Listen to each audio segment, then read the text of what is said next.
Hello बच्चों, आपका स्वागत है हमारे चैनल स्टडी विद प्रेम में। और आज के इस वीडियो में हम कक्षा 9 हिंदी के अध्याय नंबर 5 जिसका नाम है प्रेमचंद के फटे जूते, और इस वीडियो में इसके सारे ऑब्जेक्टिव क्वेश्चन आंसर को देखने वाले हैं। आप लोग इस वीडियो को लास्ट तक जरूर देखिएगा। चलिए ऑब्जेक्टिव नंबर 1 को स्टार्ट करते हैं। तो यहाँ पर ऑब्जेक्टिव नंबर 1 है, क्या है प्रश्न? प्रेमचंद के फटे जूते पाठ के लेखक कौन है? तो ये जो पाठ है प्रेमचंद के फटे जूते, इसके लेखक कौन है? तो इनके लेखक का नाम है हरिशंकर परसाई। क्या नाम है? हरिशंकर परसाई। याद रखिएगा इसको। आगे क्वेश्चन नंबर 2, ये रचना किस रूप में लिखा गया है? तो ये जो रचना है भाई, इसे किस रूप में लिखा गया है? तो व्यंग के रूप में, अर्थात जो हंसी के रूप में इसे लिखा गया है। ठीक है, क्लियर है। क्वेश्चन नंबर 3 है, 3 नंबर का प्रश्न है, कहानी में किस महान लेखक का वर्णन किया गया है? तो ये जो कहानी है इसमें किस महान लेखक का वर्णन किया गया है भाई? तो प्रेमचंद्र का वर्णन इस पाठ में किया गया है। ठीक है, क्लियर है। क्वेश्चन नंबर 4 है, 4 नंबर का प्रश्न है, प्रेमचंद के फटे जूते शीर्षक का क्या अर्थ है? तो ये जो पाठ है प्रेमचंद के फटे जूते, इसका अर्थ क्या है? तो इसका अर्थ है सादगी और आत्मसम्मान का प्रतीक। क्या है इस पाठ का अर्थ? सादगी और आत्मसम्मान का प्रतीक। क्लियर है 4 नंबर, कोई दिक्कत नहीं है। क्वेश्चन नंबर 5 है, लेखक ने प्रेमचंद से क्या कहाँ भेंट की थी? मतलब जो लेखक हैं हरिशंकर परसाई, उन्होंने प्रेमचंद से कहाँ पर भेंट किया था? उनका भेंट कहाँ पर हुआ था? तो लखनऊ में। कहाँ पर? उनका भेंट लखनऊ में हुआ था। वही लोग लखनऊ में मिले थे। ठीक है, ये कह सकते हैं आप। क्वेश्चन नंबर 6 है, प्रेमचंद्र किस कार्यक्रम में आए थे? तो यहाँ पर जो है लखनऊ में प्रेमचंद्र किस कार्यक्रम से आए हुए थे? तो वे आए थे साहित्यिक सम्मेलन के लिए, क्योंकि हिंदी पाठ में जो है, जो हिंदी का लेखन शैली होता है उसमें बहुत सारे सम्मेलन होते हैं। उसमें से एक सम्मेलन का नाम है साहित्यिक सम्मेलन, और इसी साहित्य सम्मेलन में प्रेमचंद्र और हरिशंकर परसाई जी आपस में मिले थे। ठीक है, दिक्कत नहीं है कोई। क्वेश्चन नंबर 7 है, 7 नंबर का प्रश्न है, प्रेमचंद्र के जूते किस अवस्था में थे? तो जो प्रेमचंद्र के जूते थे वो किस अवस्था में थे? फटे हुए। उनके जूते जो है फटे हुए थे, इसलिए इस पाठ का भी नाम पड़ा है प्रेमचंद्र के फटे जूते। ठीक है, 7 नंबर का सही उत्तर हो जाएगा ऑप्शन नंबर सी।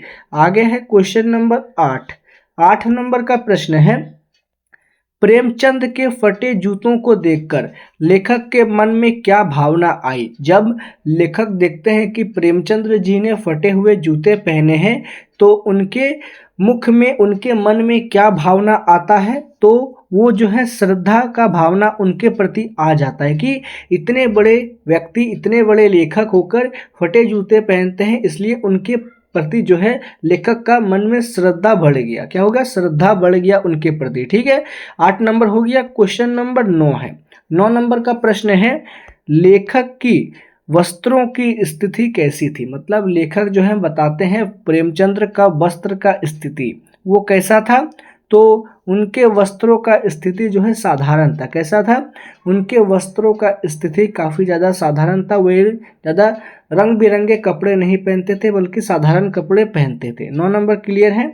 10 नंबर का प्रश्न है, प्रेमचंद्र के जीवन की प्रमुख विशेषता क्या थी? तो प्रेमचंद्र का जो जीवन है उसका प्रमुख विशेषता क्या था भाई? तो सादगी और आत्मसम्मान। यही जो है प्रेमचंद्र के जीवन का मुख्य विशेषता था, क्योंकि वे सादगी और आत्मसम्मान से जीवन जीने को अधिक महत्व देते थे। ठीक है, 10 नंबर हो गया। क्वेश्चन नंबर 11 है, 11 नंबर का प्रश्न है, लेखक प्रेमचंद्र के किस गुण से प्रभावित हुआ? तो ये जो लेखक हैं हरिशंकर परसाई, ये प्रेमचंद्र जी के किस गुण से प्रभावित होते हैं? तो वो गुण था उनका विनम्रता। किस चीज़ से? वो प्रेमचंद्र जी के विनम्रता से प्रभावित हो जाते हैं। ठीक है, कोई दिक्कत नहीं है। क्वेश्चन नंबर 12 है, प्रेमचंद्र के चेहरे पर कैसी झलक थी? तो प्रेमचंद्र के चेहरे पर कैसा झलक होता है? तो तेजस्विता का, मतलब उनका जो चेहरा था वो काफ़ी ज़्यादा तेजस्वी वाला चेहरा था। ठीक, काफ़ी ज़्यादा अनोखा चेहरा था उनका। 12 नंबर का सही उत्तर हो जाएगा ऑप्शन नंबर बी। आगे है क्वेश्चन नंबर 13, 13 नंबर का प्रश्न है, लेखक ने प्रेमचंद्र के फटे जूतों को किसका प्रतीक माना है? तो प्रेमचंद्र के फटे जूतों को लेखक किसका प्रतीक मानता है? तो ईमानदारी और संघर्ष का। लेखक मानता है कि प्रेमचंद्र के फटे जूते उनकी ईमानदारी और संघर्ष का प्रतीक है। ठीक है। क्वेश्चन नंबर 14 है आगे।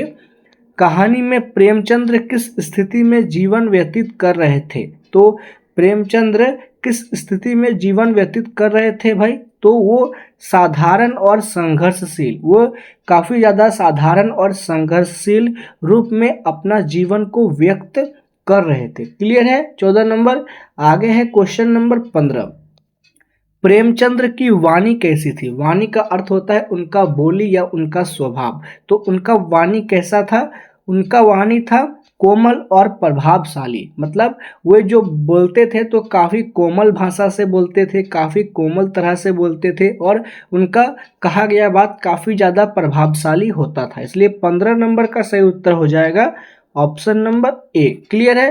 क्वेश्चन नंबर 16 है आगे में। 16 नंबर का प्रश्न है, कहानी में लेखक कौन है? तो ये जो कहानी है प्रेमचंद्र के फटे जूते, इसके लेखक कौन है? तो इनके लेखक का नाम है हरिशंकर परसाई। क्या नाम है लेखक का? हरिशंकर परसाई। ये जो क्वेश्चन है ना 16 नंबर, ये एग्जाम में काफ़ी ज़्यादा बार पूछा जा चुका है और जितने भी लेखक के नाम हैं उन सभी लेखक के नामों को आप लोगों को अच्छी तरह से याद करना है, क्योंकि इससे जो है 2-3 क्वेश्चन जरूर पूछा जाता है प्रत्येक साल। ठीक है। क्वेश्चन नंबर 17 है, लेखक ने प्रेमचंद्र की किस बात की सराहना की है? तो लेखक जो है प्रेमचंद्र जी की कई बातों की सराहना करते हैं। उनमें से कौन सा बात यहाँ पर लिखा हुआ है? तो विनम्रता और सादगी का। लेखक जो है प्रेमचंद्र जी के विनम्रता और सादगी भरे जीवन का सराहना करते हैं। 17 नंबर क्लियर है? ऑप्शन नंबर 20 का सही उत्तर हो जाएगा। और जितने सारे प्रश्नों को मैं आप लोगों को बता रहा हूँ, सारे प्रश्नों को आप लोगों को कॉपी में लिखना है, जिससे जो है आपको एग्जाम के टाइम में कोई दिक्कत ना हो और सबको याद करते हुए चलिएगा। ठीक है। क्वेश्चन नंबर 18 है, कहानी में प्रेमचंद्र किस मंच से बोल रहे थे? तो कहानी में जो है प्रेमचंद्र किस मंच से बोल रहे थे भाई? तो साहित्यिक सम्मेलन। कौन से? साहित्यिक सम्मेलन के मंच से वो बोल रहे थे। ठीक है। क्लियर है? 18 नंबर। 18 नंबर सॉरी, यहाँ पर जो 18 नंबर है ना, इसका आंसर हो जाएगा आपका ऑप्शन नंबर बी। ए नंबर इसका आंसर नहीं होगा, क्योंकि विद्यार्थी सम्मेलन इसका सही उत्तर होगा। ठीक है। 18 नंबर क्लियर है। फिर है क्वेश्चन नंबर 19। 19 नंबर का प्रश्न है, लेखक ने प्रेमचंद्र के फटे जूतों को देखकर क्या सोचा? तो लेखक जो है प्रेमचंद्र के फटे जूतों को देखकर क्या सोचते हैं? तो ये हो जाएगा एक महानता का प्रतीक। वे फटे जूते पहनकर एक महानता का प्रतीक दे रहे थे। ठीक है। 19 नंबर हो गया। क्वेश्चन नंबर 20 है, प्रेमचंद के जीवन किसके लिए प्रेरणा देता है? तो प्रेमचंद्र का जीवन किसके लिए प्रेरणा देता है भाई? तो हमें सादगी और सत्यनिष्ठा के लिए, सादगी और सत्यनिष्ठा के लिए जो है प्रेमचंद्र का जीवन हमें प्रेरणा देता है। ठीक है। आगे क्वेश्चन नंबर 21, लेखक ने प्रेमचंद्र की आंखों में क्या देखा? तो लेखक जो है प्रेमचंद्र की आंखों में क्या देखता है भाई? तो चमक और दृढ़ता। क्या देखता है? चमक और दृढ़ता देखता है। ठीक है। क्वेश्चन नंबर 22 से आगे, प्रेमचंद्र ने अपने जीवन में क्या नहीं अपनाया था? तो प्रेमचंद्र अपने जीवन में क्या नहीं अपनाते थे भाई? तो झूठ और दिखावा। प्रेमचंद्र जो है झूठ और दिखावा अपने जीवन में नहीं दिखाते थे। वो जितना भी कुछ करते थे तो दिखावे के लिए नहीं करते थे। ठीक है। 22 नंबर हो गया।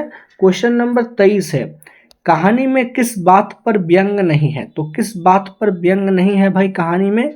तो प्रेमचंद्र की सादगी भरे जीवन के, प्रेमचंद्र के सादगी भरे जीवन के बारे में इस कहानी में किसी बात पर व्यंग नहीं है। ठीक है। 23 नंबर हो गया। आगे है क्वेश्चन नंबर 24। 24 नंबर का प्रश्न है, प्रेमचंद्र के फटे जूते में कौन सी भावना प्रमुख है? तो यहाँ पर कौन सा भावना प्रमुख है?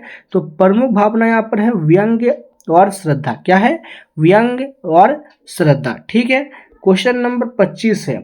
25 नंबर का प्रश्न है, लेखक ने प्रेमचंद्र को किस रूप में प्रस्तुत किया है? तो लेखक जो है प्रेमचंद्र को किस रूप में प्रस्तुत करते हैं भाई? तो उन्होंने प्रस्तुत किया है एक विनम्र साधक के रूप में। किस रूप में? एक विनम्र साधक के रूप में। 25 नंबर क्लियर है। क्वेश्चन नंबर 26 है, 26 नंबर का प्रश्न है, प्रेमचंद्र का जीवन किस संदेश को देता है? तो प्रेमचंद्र का जो जीवन है वो क्या संदेश देता है हमें? वो हो जाएगा संघर्ष को भी सम्मान बनाए रखना। मतलब जब संघर्ष हो तभी भी सम्मान को बनाए रखना, प्रेमचंद्र का जीवन हमें यह संदेश देता है। 26 नंबर क्लियर है।